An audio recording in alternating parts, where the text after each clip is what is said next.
In a single stream MRF, those plastic containers and paper would be together.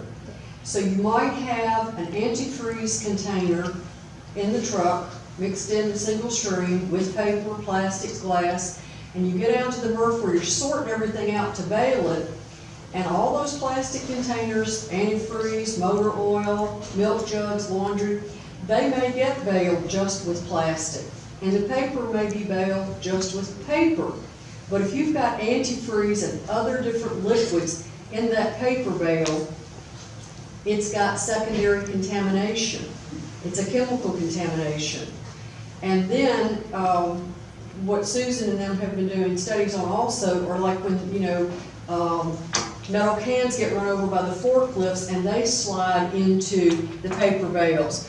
One of the handouts I have here tonight shows secondary contamination. It's a big paper bale and a man is standing beside it, and it says, if inspectors find more than 5 non-paper items protruding from any one side of the bale, it is rejected.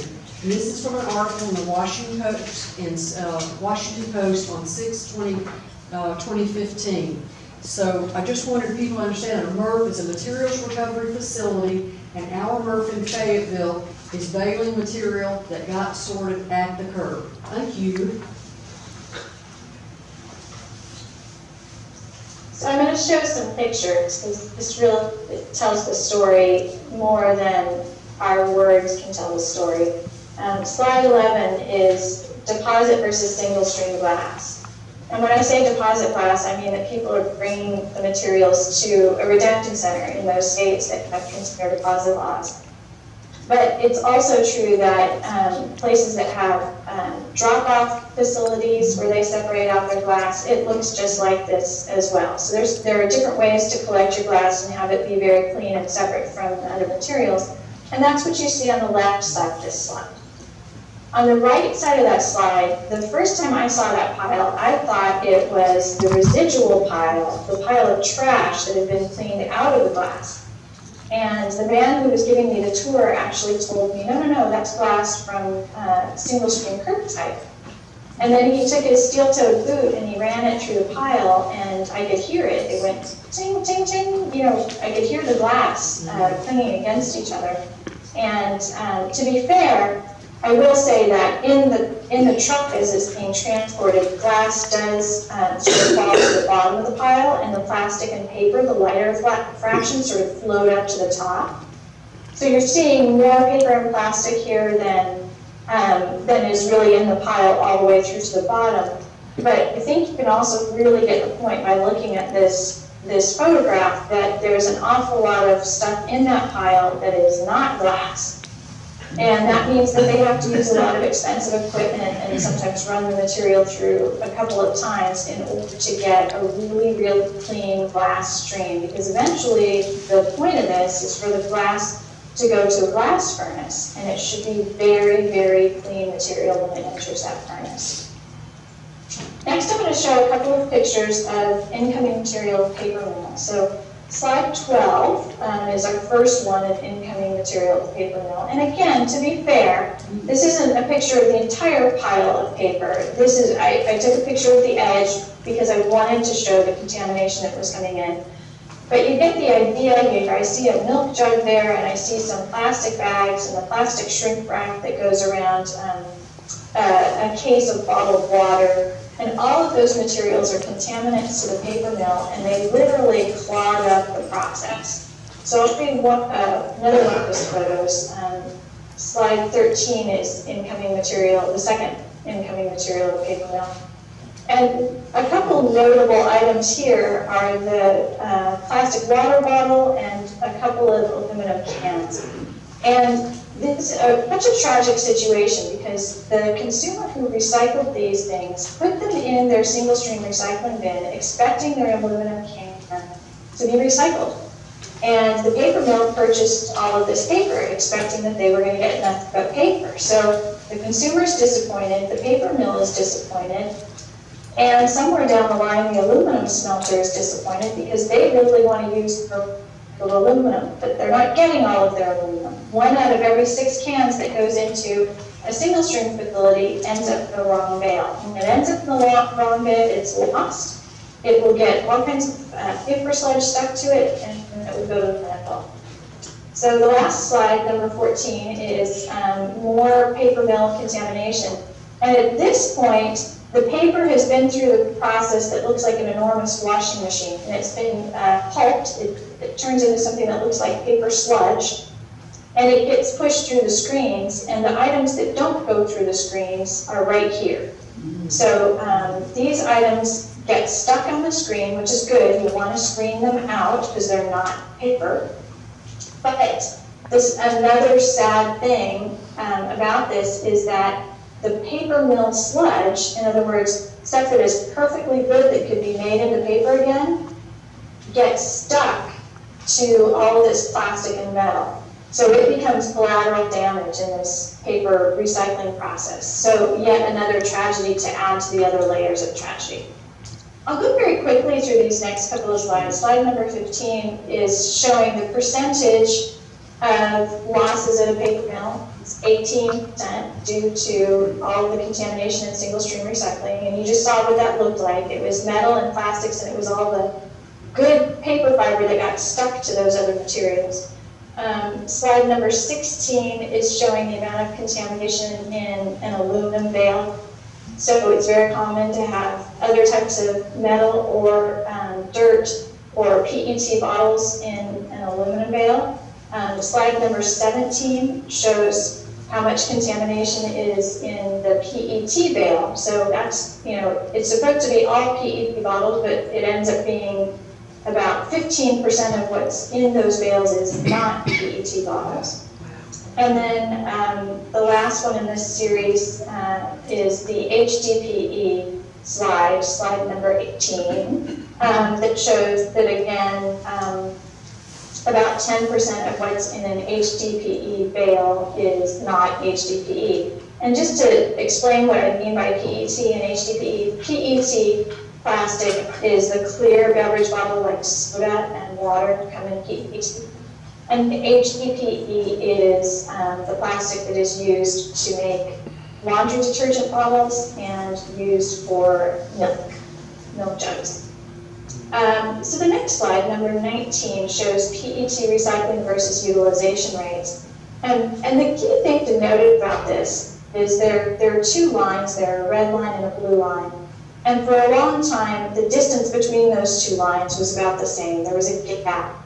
So there was recycled material that was baled up for recycling, and they could use a certain percentage of it, had to filter out the rest of it as unusable material. But what you can see on this slide is that those two lines have been diverging in recent years, getting farther and farther apart, meaning there's a bigger and bigger gap, meaning there's more and more cross-contamination material coming in these PET bales. More and more material they have to throw away that can't get recycled. So the next slide is about container deposits. I know there isn't a program like that in Arkansas, but there are programs in 10 states in the United States, and 90 million people live in those 10 states. And the deposit laws are so strong and recover so much material that 48% of all beverage containers recycled in the U.S. come from those 10 states. Next, I'll show you what the recycling rates look like. So we've divided the beverage container recycling rates. This is on slide 21. We've divided the beverage container recycling into the states with deposits and the states without deposits. And what you can see here is the deposit states are on the left, the non-deposit states are on the right. And the recycling rates for the individual material types are 2 to 3 times as high in the deposit states as they are in the non-deposit states. It's really amazing. A little incentive, a nickel on every container, is such a small amount of money, but it's such a strong incentive. It really gets people to return these containers for recycling. And this is true all over the world. These programs have very high recycling rates in the range of 70 to 90%. So the next slide on number 22 is the impact on litter from container deposit laws. What happens is people either don't litter the containers in the first place because they want the nickel back, or if they do litter the container, somebody else will come along and pick it up because they want the nickel. It looks like money sitting on the ground. So what we saw in Hawaii was that they did beach cleanups every year, and for every 100 items that were collected, about 14 to 16 of those items were a beverage container. And after the implementation of the container deposit law, they were finding that it was about 7 out of every 100 items was a beverage container. So going from 15 down to 7 basically cut beverage container litter in half by having the container deposit law. Just a few more slides to go. I wanted to include a little bit on cost per ton by material type. So the chart on slide 24 shows the cost to recycle. This is statistics from the province of Ontario, Canada. It's the most comprehensive set of recycling cost statistics that I know of. They gather data from all of the municipalities in a province that has 13 million people. So what they found is that the lightweight plastics end up being the most expensive items to recycle. It's over $2,000 a ton net to recycle polystyrene. And the one item that pays for itself in a recycling program is aluminum. Oftentimes people talk about glass as being an expensive item to recycle, but in reality, this study shows that it's only about $130 a ton to recycle glass. So next on slide 25, I want to show you some cleaner collection methods. And this comes from research from all over the world. So on slide 26, this is a picture of their dual stream cart in Sunnyvale. So they have 3-cart collection. The green bin is for green waste, the black bin is for trash, and gray bin is for dual stream recycling. And the way they do dual stream there is they put all of their containers, meaning plastic, metal, and glass, they put those on one side of the cart, and then on the other side of the cart they put all the fiber, meaning old newspapers, magazines, cardboard boxes, cereal boxes, all of those kinds of things, paper-based materials. And then on the side you can see that they also do used motor oil collection in that city as well. But in these dual stream carts, they've been doing this for I think 2 decades now in Sunnyvale. And in addition to that, in Sunnyvale, California, California is a state with a container deposit law. So they're already going to see far less glass, plastic, and aluminum in those bins in the first place. But this next slide is really cool because it's from the inside of the truck. So this is how the truck is split into to match the way the cart is split into.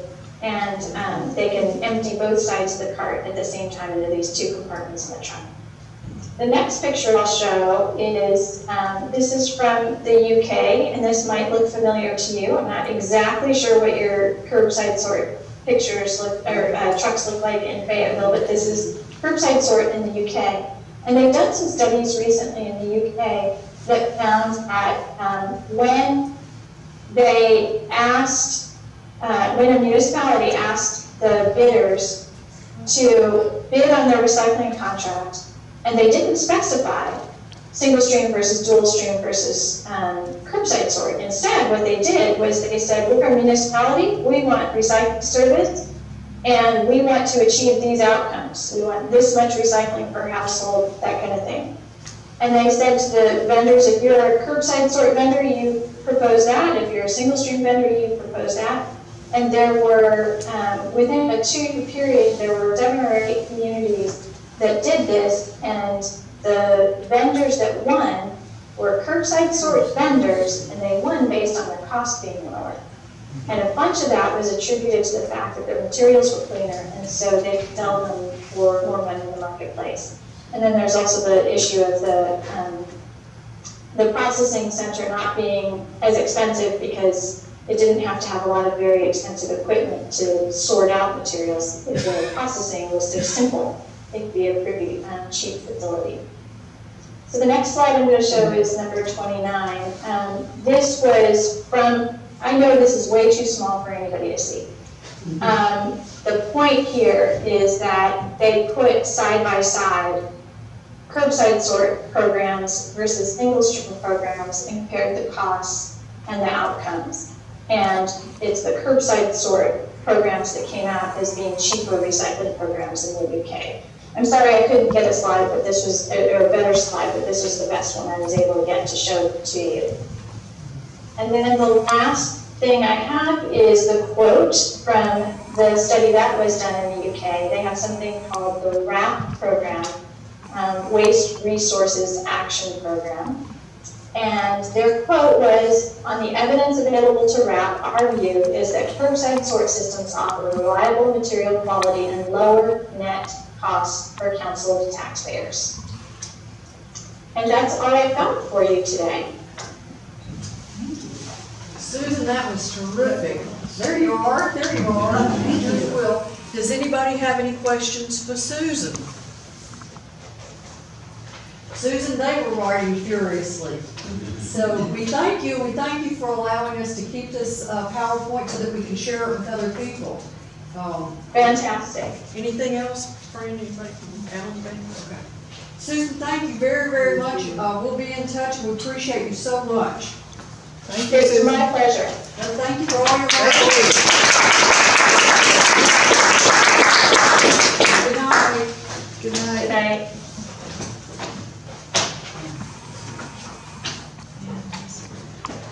Thank you all for coming and listening and taking notes. Before you leave, if you'd like to come up here, I have a milk jug with sour milk. I have a Clorox bottle with little drippings of Clorox. This is an old container of sardines. And so if you've never gotten to work on the sort line, I invite you to come get the experience that the fellows who work on sort lines get to have.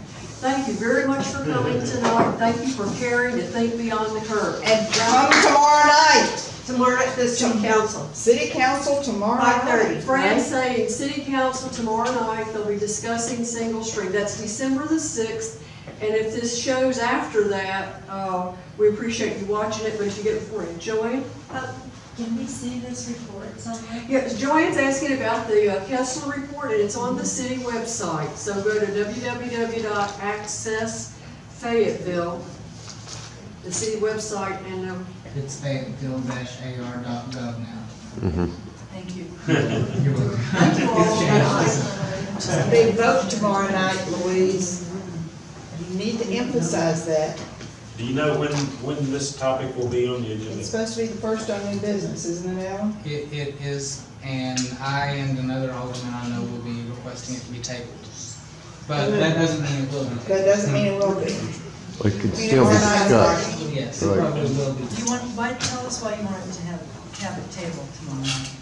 There's some aldermen that are not going to be there, but I think it needs longer community discussion. Just having Explore other options. They need to see these two. Yeah, they do. Thank you, that's great, and I hope that, we can't get it tabled because we don't know. They had a better understanding.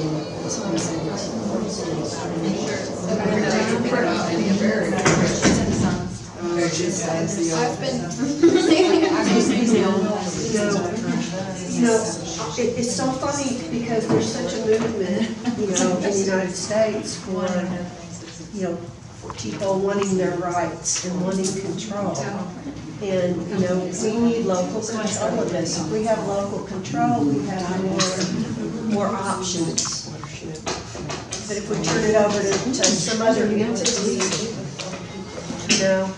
then it just becomes a black box. Oh, yeah. I work for Beaver Water District, and this is the newly revised Beaver Lake watershed map, and they're free if anybody wants one. There were about 5 or 6 of us that worked on what we wanted for the content, but then we ran it by. You can see all these logos here. These are our education and events partners. And so we ran it by everybody and under some pretty good scrutiny of our CEO and COO at Beaver Water District. And it's a pretty good product, very informative. Not only does it, explain what bioindicators are in our watershed, but it also explains, that Beaver Lake is not a lake.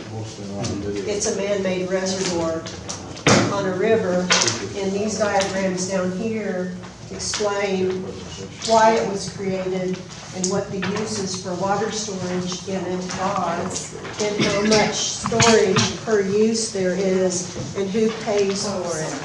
And then over here, this diagram explains what the characteristics of a man-made reservoir are. And everybody has issues with the taste, late summer, early fall, and this explains why that happens.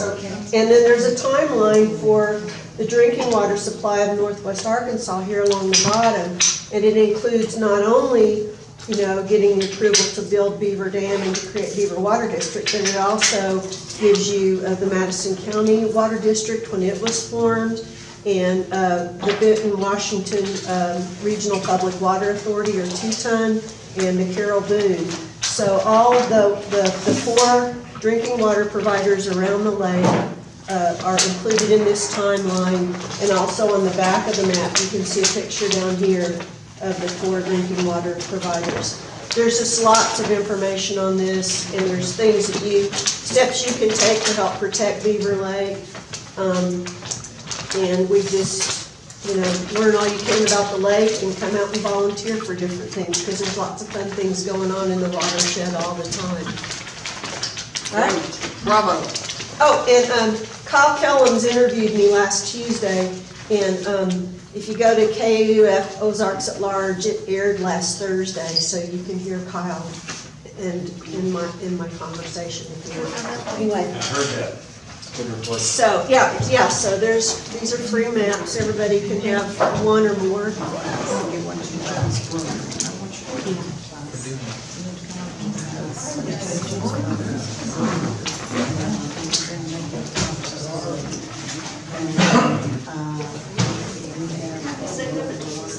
Night, Alan. Alan, how many votes against or for?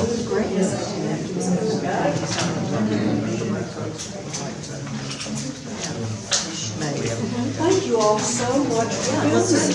Thank you. Let's work out a time. It's great to see all the league members here.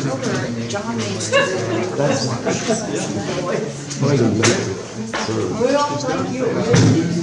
Y'all, let's give Will a hand. I try to stay low. Alan, thank you so much. Some of those financial, to either their projects or those accounts. Sure. Thank you. Yeah, sure. I can do it for you if you want me to. Yeah, you want to take those? Yeah, sure. Okay, well, Definitely get it to it. already one, so. Give me about 3. Your name is Aubrey? Mhm. So is mine. Really? Yeah. How do you spell it? E-Y, A-B-R-E-Y. Good. That, you still yours? Do you know when the first girl was named Aubrey? I don't. Well, men in the Civil War. Yes, I'm lots the of them died. education coordinator for When Beaver Aubrey- Water District. Aubrey Shaw. And then Beaver Watershed Alliance is our nonprofit for education partner. That's all. Yeah. And as a result, everybody's got a Well, Beaver Water District, Beaver Water District is the drinking water treatment. So we've got a big treatment plant and administration building that has a water education center in it. And then Beaver Watershed Alliance is ours, and so Jones shops on MS. Thanks for that story, yeah. Nice to meet you. And visit both of the websites. Yeah.